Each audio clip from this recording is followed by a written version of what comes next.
శివకటాక్షం. ఒకప్పుడు ఇంద్రుడు సహస్ర సర్పయత్ర యాగం ఒకటి ప్రారంభించాడు. అందులో బృహస్పతి సమతేజుడై ఇంద్రుడి ప్రార్థనలు వృక్షమధుడు బృహస్పతితో పాటు యజ్ఞ నిర్వహణకు సహాయపడుతున్నాడు. వృక్షమధుడికి ఇంత గౌరవం లభించడం అసూయపడిన వాళ్ళలో చాక్షుషమను పుత్రుడైన వరిష్ఠుడనేవాడు ఆ యజ్ఞంలో యజ్ఞ విషయంలో వృక్షమధర్ముడు రథంతర సామగాన స్తుతిని మనోహరంగా చేస్తున్న సమయంలో వరిష్ఠుడు లేచిపోయి వృక్షమదన చక్ర క్రతువులు రథంతర సామగానం చెయ్యటం సాహసం నీకెలా కలిగి తగిన శక్తి లేనిదే తగుదునమ్మా అని నువ్వు ఈ పనికి ఎందుకు ఒప్పుకున్నావు కనుక నీ సాహసమే అని ప్రబుద్ధులు సంతోషిస్తారా? నువ్వు ఉచ్చరించే సామంలో నవస్వరాలు అనేకాలున్నాయి, అపస్వరాలు అనేకాలున్నాయి. అపస్వరాలతో మంత్రం ఉచ్చరించిన వాళ్ళకి కలిగే పాపానికి నేరం ఉందా అంటే పరిమితి లేదు. అందువల్ల దేవేంద్రుని యజ్ఞంలో ఇలాంటి అపస్వరాలు ఏది తిరిగి ఆ సామాన్ని ఒక్కసారి ఉచ్చరించు అన్న. హుంకరి వృక్షమధుడు అతి శాంతియుతుడై తాను ఉచ్చరించే మంత్రాన్ని సుస్వరయుతమే తనదే కాక పొరులు ఎవరూ కూడా కొనవాల్సినని వరిష్ఠుణ్ణి హెచ్చరి అది ఒరే నీ ఆర్తిధ్వజం ఇచ్చిన ఇంద్రుని అనాలి కానీ నిన్ను అనకు. ఈ అపస్వరం విధంగా సావమంత్రాన్ని జతిని చదివి యజ్ఞాన్ని మంత్రంగు కలుషితం చెయ్యటానికి నేను సహించను. నువ్వు వెంటనే క్షమాపణ చెప్పుకొని ఈ సామాన్ని మరలా ఉచ్చరించి నేను దిద్దిన స్వరం ప్రకారం ఉచ్చరించాలి, లేదా నీవు శాపగ్రస్తు అవుతావు అని గద్దించగా అతని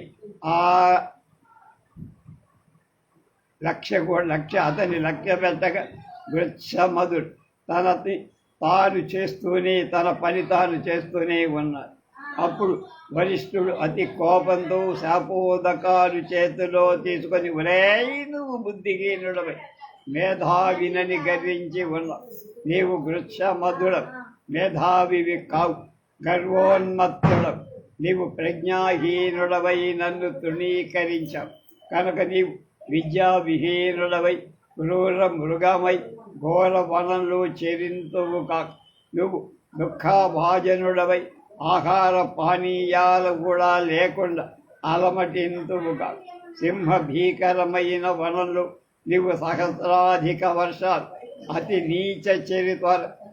నీచ జంతువుగా నివసింతువుగా ఒక వరిష్ఠుని ఉగ్రశాపానికి వృక్షమధు వెంటనే మృగమై చక్ర క్రతువులకు అగ్రాసనంలో కూర్చొని సర్వాన్ని తిలకిస్తున్న శంకరుని పాదాలపై పడి శరణు చూసి ఇంద్రుడు తన మిత్రుడిని కాపాడమని ఈశ్వరుడు వర్ధించాడు.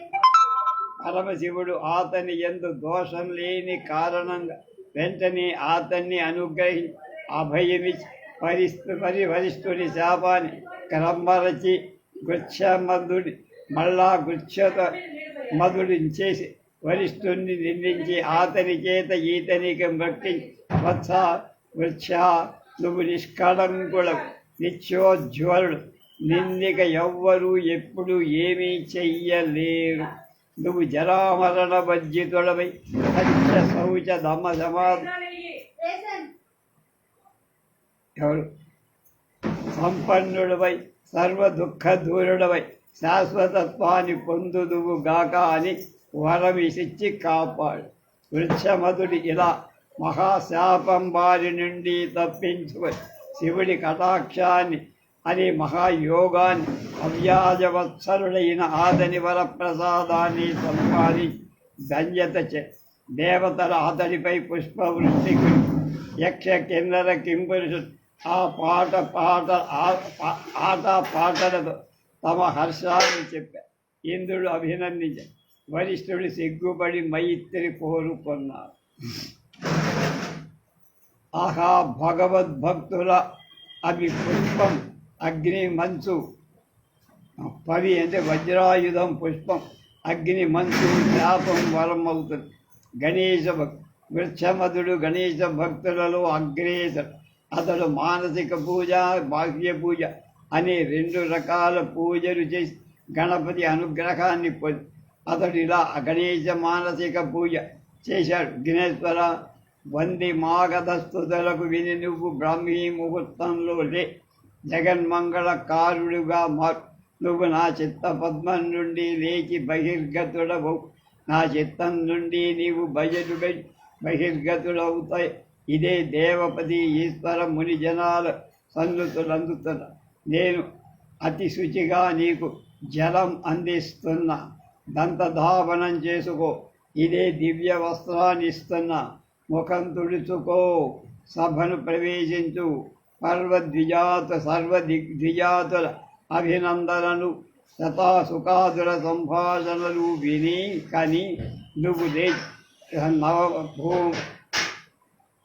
కల్పించుకొని యథాస్థితింపు. రత్నాల నుండి ప్రదీప్తమైన నీ ప్రతిబింబాన్ని చూసుకో. రత్న అనర్థయుక్తమైన దివ్యాసనాన్ని అలంకరించు. నీకు నా బుద్ధి చేత సిద్ధం చేసిన పాద్యాలు సమర్పిస్తున్నా. సుఖోష్ణ భావంలో సువాసిక జలమిదే హృదయ శుద్ధిగా ఇస్తున్నా. పరిగ్రహి. నువ్వు సువస్త్రాన్ని కట్టి సంప్రోక్షించి దుర్వాదుల చేత అర్చించుతాను. ఓ భావప్రియ, నీ పాద పద్మాలని నా మనసు లగ్నం అయ్యేటట్టుగా అనుగ్రహి. కర్పూర తైలాది సువాసితమైన జలం నీ కోసం తెచ్చా.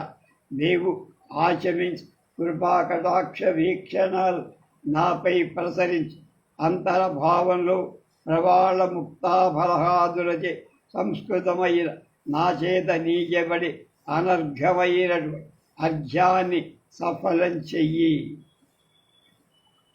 సుగంధయుక్తం మధుపర్క శోభితం భావ సంకల్పం అనే వాటిని గ్రహించి భక్త సంరక్షణార్థం పునః ఆచమనం చెయ్యి. సువాసితమైన చంపకాదిక పుష్ప తైలం నీ కోసం సిద్ధం చేశా. దానిని సర్వాంగాలకు రాస్తూ సేవ చేస్తా. అనేక తీర్థ జలాలు సేకరించి వాటిని సుఖ ఉష్ణ జలాలుగా అంటే సమపాళ్లలో శుద్ధ స్నానం చేయిస్తా. తరువాత నీచే సాయకృత్యం దధి స్నానం మచ్చిత్తదత్తమైన జలం చేత పూజ చేస్తా.